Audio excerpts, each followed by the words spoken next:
Amanda Knox could find out today if she'll be freed from her 26-year prison sentence for murder. An Italian court convicted the American student and her ex-boyfriend of killing Meredith Kircher, Knox's roommate. Today, Knox will again make a plea for her innocence before an appeals court. That court could decide to set her free. For more, we're joined on the phone by CBS News radio reporter Sabina Castelfranco. She's in Perugia covering the case. Sabina, good morning to you. Good morning. Lay it out for us. What will we see in the courtroom this morning? Well, we'll be seeing both Knoxs and Sollecito back in court. It's going to be the final hearing in this case. Obviously, everybody's going to be present, including all the lawyers and the jury and hundreds of journalists and reporters and camera people that have descended on Perugia to cover this trial.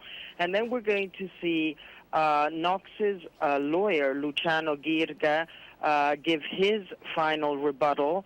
That's going to last approximately 15-20 minutes. And then both Amanda Knox and Raffaele Sollecito are going to stand up and give their final declarations of innocence before the jury retires to the chambers to make a decision. You said that Amanda Knox is going to stand up and address the courtroom today. How significant is that?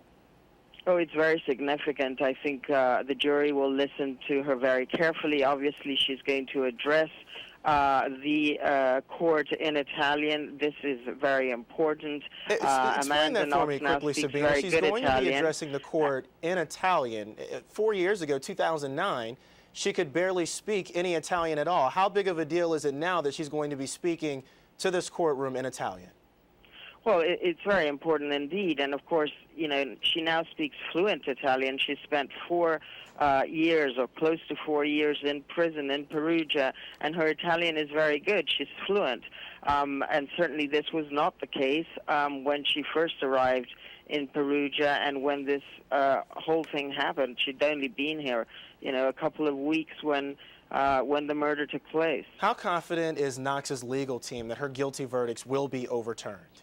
I think, you know, as confident as they can be. I mean, the DNA, the independent review of DNA evidence that was carried out by this court was strongly in Amanda Knox's and Raffaele Sollecito's favor.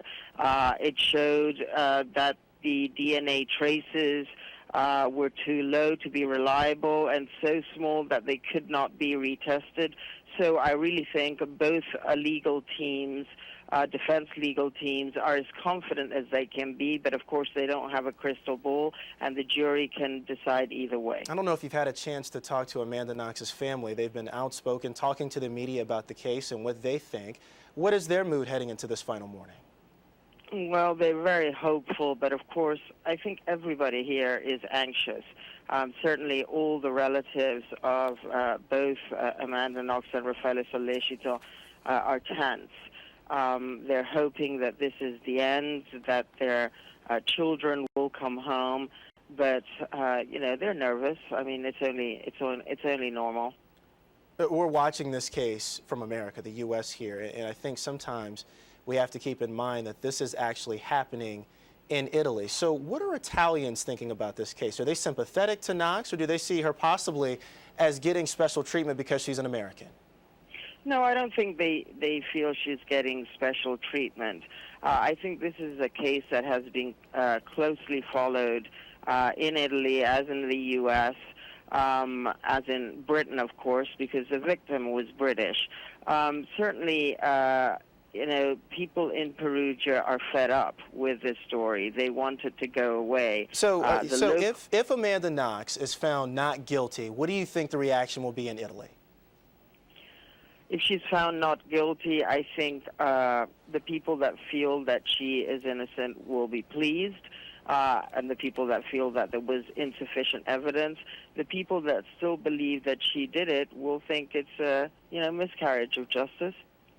CBS News Radio's Sabina Castelfranco keeping an eye on it for us in Perugia this morning. Sabina, thank you so much.